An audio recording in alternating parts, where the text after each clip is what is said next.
My name is Zora Carrier, and I am Executive Director at the Florida Museum of Photographic Art. It's a unique story of Griff Davis building his career as a photographer, as a diplomat, as a journalist.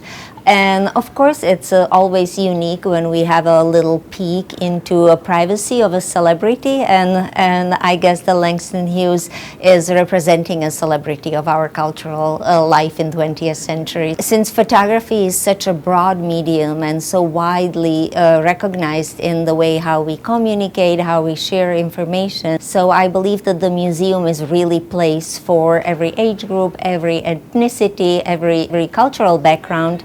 And so we are just trying to invite more people to come and give them a good reason to visit. Every time we work with the material and in the project, we learn a lot. We learn a lot about the work of Langston Hughes as well and his friends. We let the Afro-American community to tell their own story. That's a very valued and appreciated, and I think the diversity of the visitors really showed. I think it's important to know about people as influential as Langston Hughes.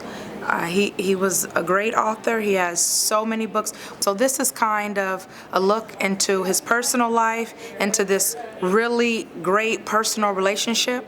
You have to understand that I knew Langston Hughes was a friend of my parents, but I didn't really know who he was in terms of his public persona. I was just a kid.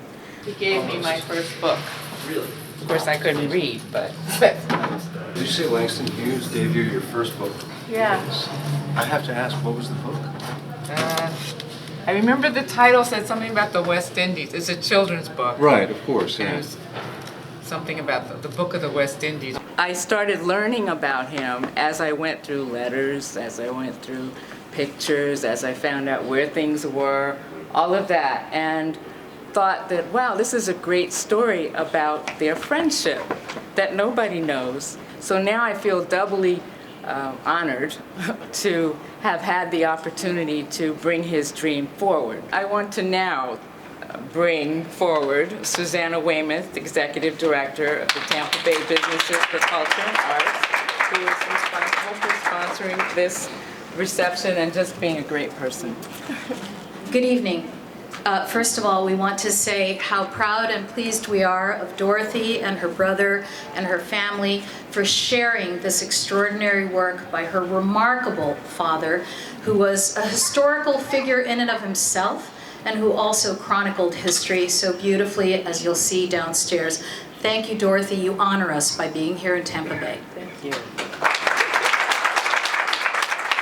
What I found interesting in the show is that it gave me so much depth of knowledge of a history I thought I knew, and some of it I did not know. For me, like, Langston Hughes is just a literary icon, but to see pictures that are more intimate, to see pictures of him giving autographs to young schoolboys, to see how much of a star he was, is really contrasts with the general image that we have of the black writer just protesting, but who have this knowledge of this nurturing community, the community that was proud of him, that recognized itself in him, is very moving. So these photographs, Griffith Davis and Dorothy, who kept them and gave them to us to see, we can have that sense of history. It was a great sort of slice of history, and I hope that a lot of young people get to see it and see some of that history that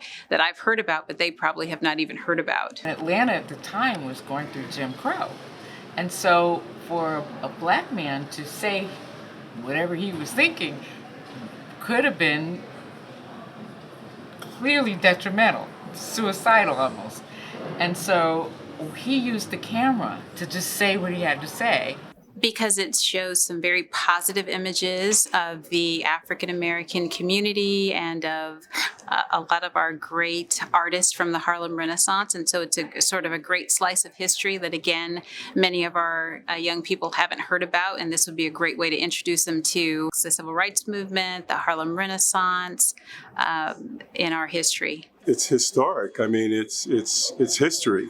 It's an opportunity to sort of see perhaps a little behind the scenes look at some very historic figures, particularly in the African American community, but not just in the African American community. For me personally, I have been a longtime fan of Langston Hughes.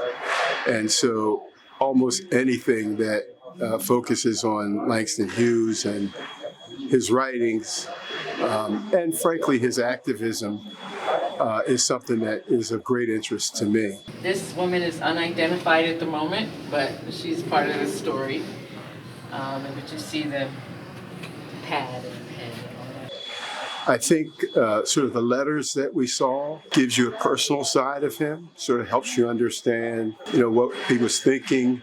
You also pick up some of the contemporary issues of the day. It's a pretty fascinating exhibit that tells quite a story that is a piece of our history. Hi, my name is Marieke van der Krabben. I'm the curator of the Florida Museum of Photographic Arts. And this is the Griff Davis-Langston Hughes exhibition. This exhibition highlights a piece in history that hasn't really been shown before. African American scholars in the 50s and 60s during the civil rights movement working together. My name is Deirdre Powell and I am the Digital Experience Manager here at the Florida Museum of Photographic Arts. It's been incredible. I took some of the sound bites and put it over a wave on a digital image, and it's created a huge impact on social media, creating a new buzz about this fantastic exhibition. Just came out, I never showed him to him. And so he saw the pictures, and then he saw my Africa pictures. They absolutely love it. They say when they come out of it, they tell me that they have a little bit of history with them. The pictures didn't appear in the book, but the pictures appeared in Ebony. I don't know what issue, but I remember seeing it in print. Griff Davis was one of the first reporters for Ebony magazine, which is a groundbreaking magazine, but also played a big role in African American diplomacy. I love the Harlem photos because they show a city in the 1950s, but they also show a different view of what we're normally used to. I think it's been an amazing process from start to finish. I think we're learning a lot, and it's been just a pleasure being a part of this whole thing.